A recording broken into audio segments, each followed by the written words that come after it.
Is Rekha and welcome to my channel M for teaching. आज मैं फिर हाजिर हूँ आप सभी के सामने एक नई वीडियो के साथ, एक नए कंटेंट के साथ। आज मैं आप सभी लोगों को एक खास बात बताना चाहती हूँ एम फॉर टीचिंग की, कि अब आप एम फॉर टीचिंग को पूरी तरीके से फॉलो कर सकते हैं। फॉलो करने के लिए आपको क्या करना है कि बस इस चैनल के अबाउट में जाकर या इस वीडियो के डिस्क्रिप्शन में जाकर लिंक पर क्लिक कीजिए और एम फॉर टीचिंग से यानी कि मुझसे जुड़िए पूरी तरीके से और अपने क्वेरीज को, अपने क्वेश्चंस को मुझसे क्लियर कीजिए। चाहे वो टीचिंग से रिलेटेड हो, चाहे किसी भी अदर जॉब से रिलेटेड हो, तो आप डिस्कस कर सकते हैं। पर जो हमारा एम है वो टीचिंग जॉब से रिलेटेड है, ये चीज़ आपको ध्यान रखनी होगी। आज हम बात करेंगे एक ऐसे टॉपिक के बारे में जो मोस्ट ऑफ कैंडिडेट्स होते हैं वो कंफ्यूजन रहते हैं कि एक्चुअल में जितने भी हमारे साइकोलॉजिस्ट थे उन्होंने कौन कौन से सिद्धांतों के बारे में बताया था, कौन कौन से नियमों के बारे में बताया था। वो एक्चुअली कई सारे जो हमारे साइकोलॉजिस्ट थे उनके आपस में कंफ्यूजन हो जाते हैं, क्योंकि कई अलग अलग महान वैज्ञानिकों ने अपने अपने सिद्धांतों के बारे में बताया, अपने अपने नियमों के बारे में बताया। आज मैं सबसे नंबर 1 पर वीडियो लेकर आई हूँ जो हमारी किसी भी एग्जाम से रिलेटेड है। यानी कि आप लोग ये मत समझिएगा कि ये जो हमारी प्रिपरेशन है वो ओनली सीटेट के लिए चल रही है, ऐसा नहीं है।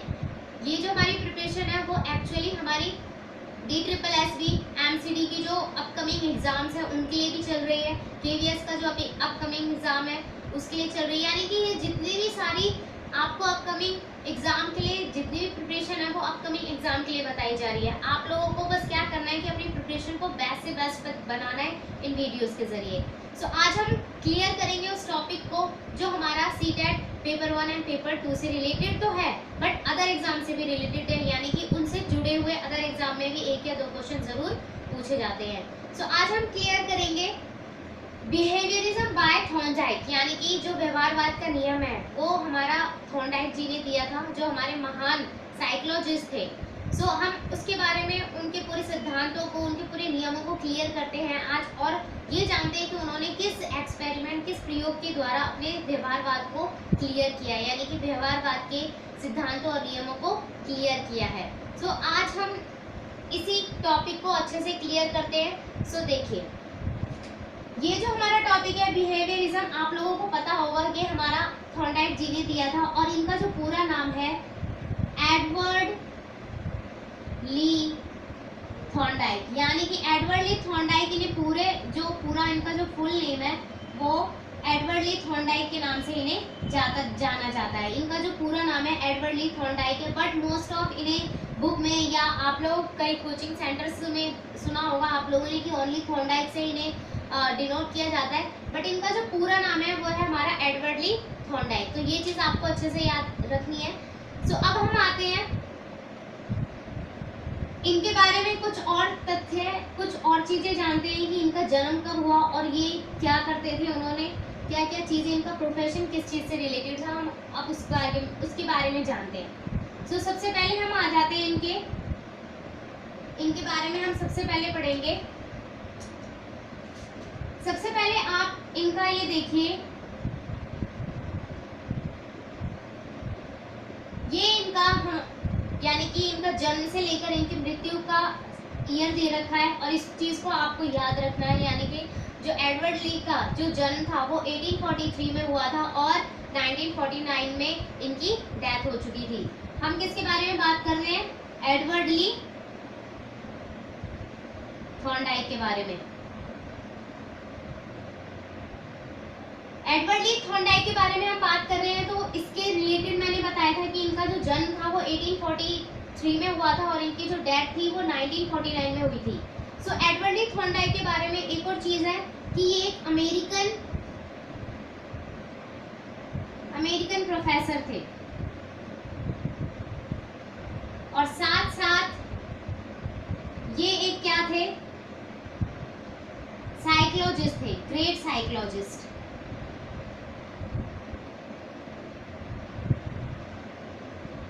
यानी कि महान मनोवैज्ञानिकों में से एक थे, इनको भी महान वैज्ञानिकों का दर्जा दिया गया था, और ये भी एक ग्रेट साइकोलॉजिस्ट के नाम से जाने जाते थे। तो ये चीज आपको एडवर्ड ली थॉर्नडाइक के बारे में याद रखनी है। अब आता है इसके अगला जो टॉपिक है वो है हमारा इनसे रिलेटेड, कि इन्होंने एक बुक लिखी थी 1913 में। 1913 में इन्होंने एक बुक लिखी थी जिससे बोला जाता था शिक्षा मनोविज्ञान। आप लोग ने देखी भी होगी और आप लोगों ने पढ़ी भी होगी।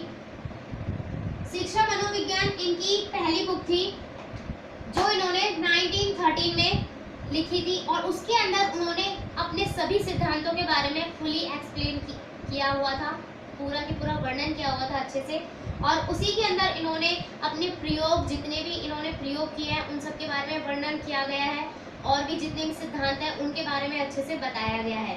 तो ये चीज़ आपको और भी याद रखनी है कि एडवर्ड ली थॉर्नडाइक ने 1913 में शिक्षा मनोविज्ञान बुक लिखी थी जिसके रिलेटेड आपको क्वेश्चन भी आ सकते हैं आपके एग्जाम में। तो अब हम बात करेंगे नेक्स्ट टॉपिक के बारे में कि इन्होंने ऐसा कौन सा प्रयोग था जिसको जो सबसे ज़्यादा फेमस है, यानी कि जो सबसे ज़्यादा प्रसिद्ध है या सबसे ज़्यादा स्कोरेबल है हमारे एग्जाम के अकॉर्डिंग। सो हम देखते हैं अब इस चीज़ के लिए कि आपको क्या करना है कि बस अच्छे से अच्छे इन सभी चीज़ों को, यानी कि जो मैं वीडियो डालती हूँ उनको अच्छे से क्लियर करना है। अब देखते हैं इनके प्रयोग के बारे में, जानते हैं कि उन्होंने कौन सा प्रयोग किया था और किस चीज़ के ऊपर किया था। आप लोगों को पता होगा कि जो एडवर्ड ली थॉर्नडाइक का जो पहला सिद्धांत था वो बिहेवियरिज्म था, यानी कि व्यवहारवाद से रिलेटेड था। अब व्यवहारवाद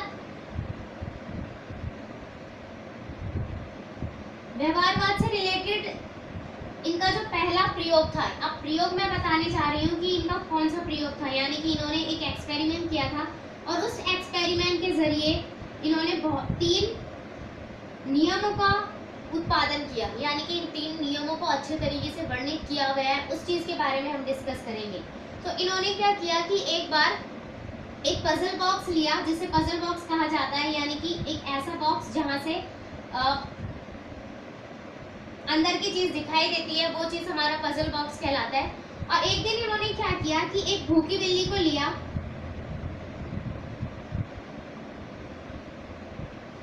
और उस बिल्ली को इन्होंने इसके अंदर कैद कर दिया। और वो बिल्ली कैसी थी? भूखी थी।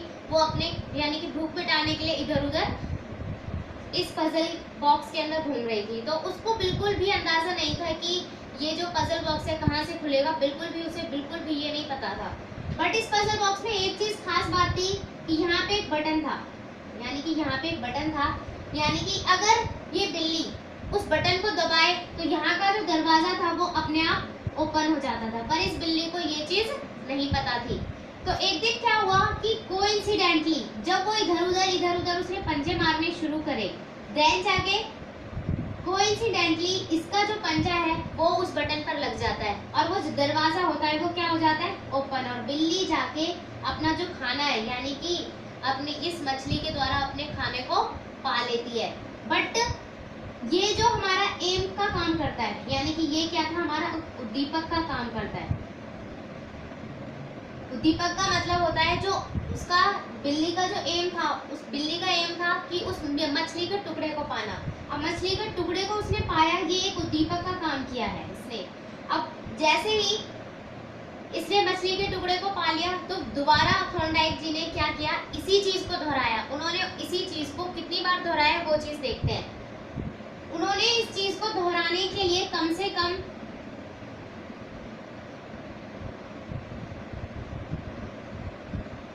20 to 30 टाइम इस चीज को दोहराया। 20 to 30 टाइम, यानी कि बार बार क्या होता था कि बिल्ली क्या करती थी? बार बार कोइंसिडेंटली उसका 2 से 3 बार तो क्या हुआ कि बार बार वो इधर उधर पंजे मारती और देन जाके वो खुल जाता था। इधर उधर पंजे मारने के बाद वो देन जाके खुल जाता था।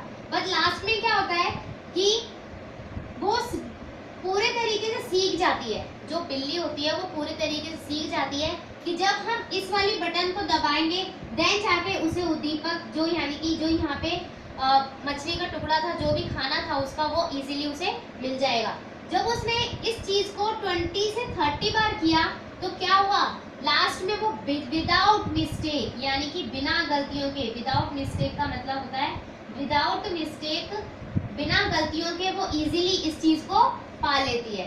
तो ये था थॉर्नडाइक का जो एक्सपेरिमेंट था, वो उन्होंने बिल्ली के साथ किया था इसके जरिए, यानी कि किसी चीज को उन्होंने अच्छे से एक्सप्लेन किया है कि हम अगर किसी चीज को पाने की कोशिश करते हैं तो उसको बार बार करना चाहिए, यानी कि उसी चीज को हमें बार बार दोहराना चाहिए जब तक हम उसे पा नहीं लेते हैं।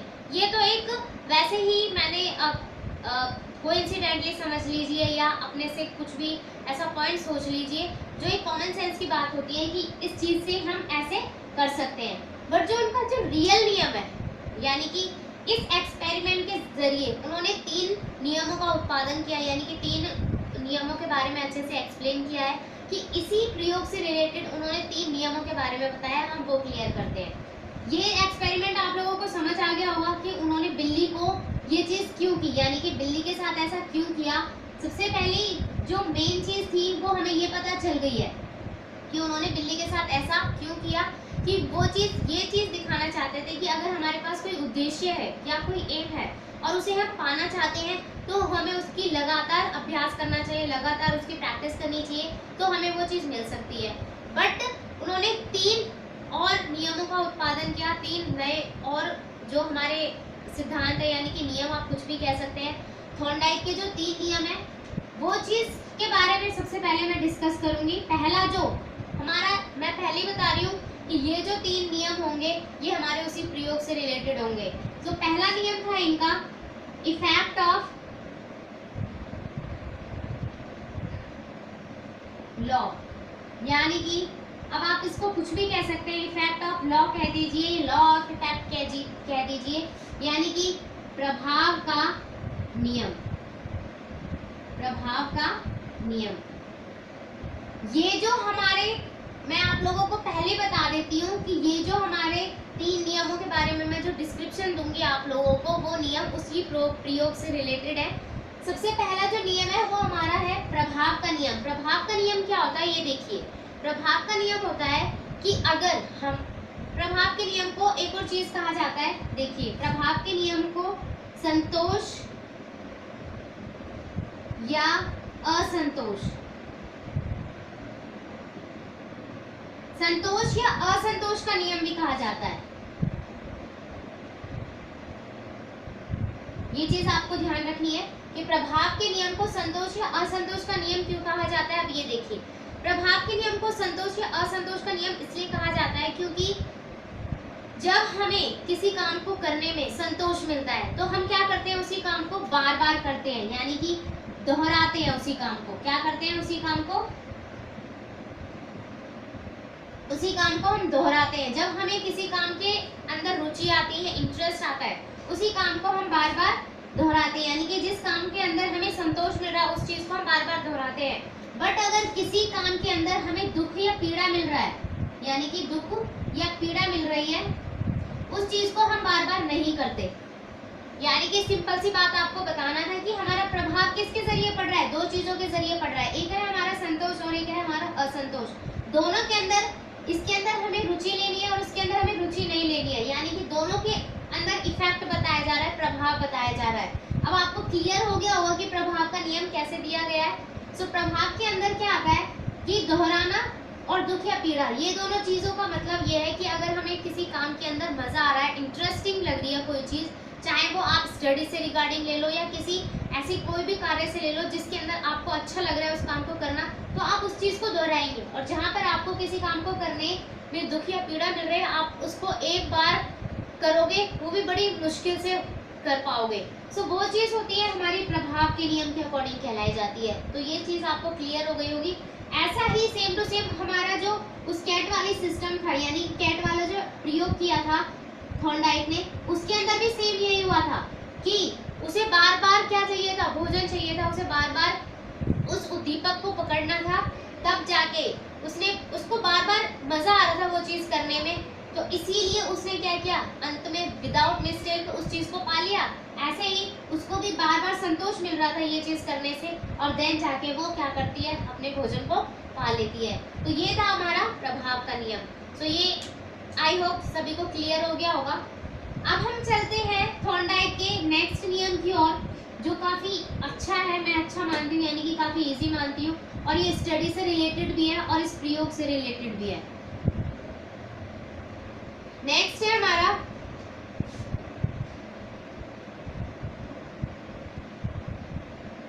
लॉ ऑफ एक्सरसाइज, या प्रैक्टिस, कुछ भी कह सकते हैं आप, यानी कि अभ्यास का नियम। ये भी हमारे किससे रिलेटेड है, उसी कैट वाले प्रयोग से रिलेटेड है जो थॉर्नडाइक ने दिया था। और ये हमारे स्टडी रिगार्डिंग में आता है। अब मैं आगे बताऊंगी कि कैसे आता है। ये देखिए कैट वाले प्रयोग से कैसे रिलेटेड है कि जो थॉर्नडाइक थे उन्होंने उस प्रयोग को कितनी बार दोहराया, 25 to 30 टाइम दोहराया। ठीक है, 25 to 30 टाइम दोहराया उस प्रयोग को। और देन जाके क्या होता है कि वो विदाउट मिस्टेक, वो जो बिल्ली होती है वो अपने भोजन को पा लेती है। ऐसे ही अभ्यास का नियम क्या कहलाता है, क्या कहता है हमसे कि अभ्यास का नियम ये कहता है कि अगर हम किसी चीज की बार बार अभ्यास करते हैं, किसी चीज के लिए बार बार अभ्यास करते हैं, प्रैक्टिस करते हैं उस चीज के लिए, तो अंत में क्या होता है कि हम उस चीज को विदाउट मिस्टेक पा लेते हैं, विदाउट मिस्टेक उस चीज को कर पाते हैं, और विदाउट मिस्टेक उस चीज को इजीली पा लेते हैं बिना गलतियों के।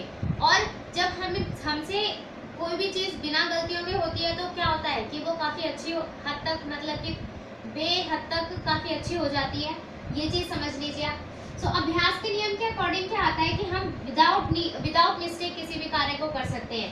ऐसा ही इसके अंदर हुआ था हमारे कैट वाले प्रयोग के अंदर कि जो थॉर्नडाइक थे, यानी कि जो थॉर्नडाइक थे उन्होंने उस प्रयोग को 25 से 30 बार दोहराया। और लास्ट में क्या हुआ कि वो जो बिल्ली है वो अपने भोजन को इजीली पा लेती है। तो वो किसके अकॉर्डिंग हुआ है, हमारा सिर्फ अभ्यास के अकॉर्डिंग हुआ है। और थॉर्नडाइक ने इस वाले नियम के अकॉर्डिंग भी उसी चीज को वर्णित किया है अपनी बुक के अंदर, या अपने सिद्धांतों के अंदर, या अपने नियमों के अंदर, आप कुछ भी कह सकते हैं। तो ये चीज हमारी अब स्टडी से रिलेटेड क्या है, मैं ये भी बता देती हूँ। अगर आप किसी भी एग्जाम के लिए प्रिपरेशन कर रहे हैं, चाहे वो गवर्नमेंट सेक्टर से रिलेटेड हो, चाहे वो किसी भी फील्ड से रिलेटेड हो, आप लोगों को क्या करना है, सिर्फ अभ्यास करनी है। यानी कि जितना आप प्रैक्टिस करोगे आप लोगों को वो चीज़ उतनी ही आसान लगती जाएगी। जब हमें कोई कॉन्सेप्ट क्लियर हो जाता है ना, तो हम इजीली उस चीज़ को कर पाते हैं। तो ये चीज़ थी हमारी स्टडी से रिगार्डिंग कि आपको जितना करना है उतनी प्रैक्टिस करनी है, उतनी अभ्यास करनी है, देन जाके आप उस चीज़ को इजीली पा सकते हो और आपको हर चीज़ आसान लगना शुरू हो जाएगी। सो अब हम चलते हैं हमारे लास्ट जो नियम है थॉर्नडाइक का, वो। और लास्ट वाला नियम मैं कहना चाहूँगी कि वो भी हमारे स्टडी से रिलेटेड है, और इस जो ये थॉर्नडाइक ने अपना प्रयोग बताया था उससे भी रिलेटेड है। उन्होंने बताया था एक लॉ ऑफ रेडीनेस।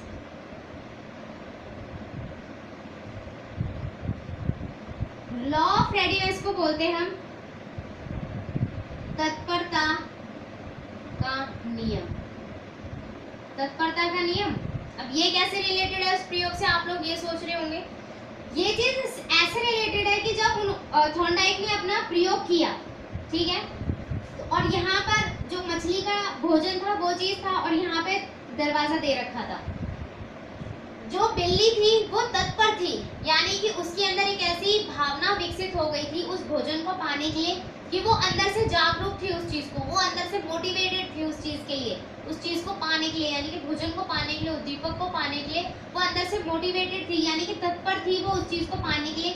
देन जाके वो उसको इजीली पा सकती है। यानी कि जब हम, सिंपल से मैं आपको बताती हूँ कि जब हम किसी काम को करने के लिए तत्पर रहते हैं तो वो चीज हमारा क्या हो जाता है कि एक बार गलत होगा, दो बार गलत होगा, बट तीसरी बार में क्या हो जाएगा, वो बिल्कुल सही हो जाएगा, यानी कि विदाउट मिस्टेक उसे हम ठीक कर सकते हैं। बट उसके लिए किस चीज की जरूरत है, तत्परता की जरूरत है। यानी कि अगर हम बेमन से किसी चीज को करते हैं तो वो चीज हमारी कभी नहीं होगी। आपको किसी भी कार्य को इंटरेस्टिंग बनाने के लिए, चाहे वो स्टडी से रिगार्डिंग हो, चाहे इस नियम के रिगार्डिंग हो, आपको किसी भी चीज को इंटरेस्टिंग बनाने के लिए क्या करना है कि हमेशा तत्परता दिखानी है। और ऐसे ही इस नियम के अकॉर्डिंग थॉर्नडाइक ने इस प्रयोग के अकॉर्डिंग भी यही चीज बताई थी कि जो बिल्ली है वो तत्पर रहती थी अपने भोजन को पाने के लिए, इसीलिए वो अंत में क्या होता है कि वो इजीली विदाउट मिस्टेक क्या करती है, उस चीज को पा लेती है। बट वो किसके अकॉर्डिंग हुआ है, सिर्फ और सिर्फ तत्परता के अकॉर्डिंग हुआ है। इसीलिए इसी फैक्ट के अकॉर्डिंग उन्होंने बस यही बताया था कि हमें किसी भी कार्य के लिए, चाहे इस प्रयोग से रिलेटेड हो, चाहे स्टडी से रिलेटेड हो, हमें किसी भी कार्य को करने के लिए तत्पर रहना चाहिए, एक रेडीनेस दिखानी चाहिए, ताकि वो काम हमारा जो थर्ड बार है यानी कि थर्ड टाइम है उसको विदाउट मिस्टेक हम उसे आसानी से कर सकें। अगर हम किसी चीज़ को तत्परी यानी कि रेडीनेस के तरीके से करते हैं तो क्या पता ऐसा हो कि वो फर्स्ट टाइम में ही सही हो जाए और क्या पता ऐसा हो कि वो सेकंड टाइम में ही सही हो जाए। बट अगर आप लोग किसी भी काम के लिए इजीली नहीं कर पाते हैं और उस चीज़ के लिए तत्पर है बट आप लोग से फिर भी नहीं हो पा रहा है तो वो थर्ड टाइम में 110% मैं कहती हूँ 110% वो चीज़ आपसे सही होगी। सो ये था हमारा थॉर्नडाइक का लास्ट नियम जो हमारा उस प्रयोग से रिलेटेड था। सो ये थे हमारे बिहेवियरिज्म से रिलेटेड यानी कि व्यवहारवाद से रिलेटेड जो थॉर्नडाइक ने अपने बुक के अकॉर्डिंग भी बताए हैं और जो मोस्ट ऑफ क्वेश्चन इस चीज़ में से भी पूछे जाते हैं हमारे सीटेट पेपर 1 एंड पेपर 2 में। और जो अदर हमारे एग्जाम है टीचिंग फील्ड से रिलेटेड उसके अंदर भी आजकल यानी कि आज के टाइम पे जो गवर्नमेंट है वो इससे रिलेटेड भी चीज़ें डालती है यानी कि चाहे थॉर्नडाइक के बारे में सबसे विशेष हमारे जो थॉर्नडाइक थे उनका पूरा नाम पूछ लेती है या उनके डेट से रिलेटेड पूछ लेती है या उनके व्यवहारवाद या अगर जो सिद्धांत है उनके बारे में भी पूछ लेती है।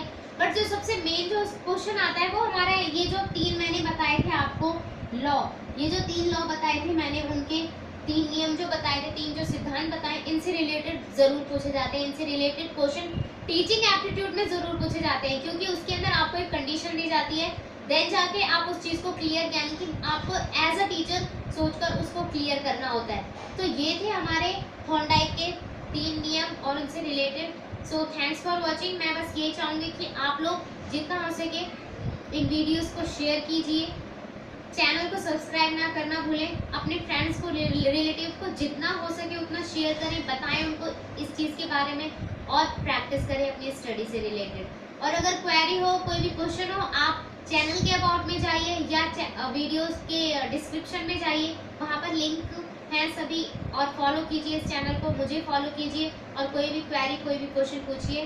So thanks for watching.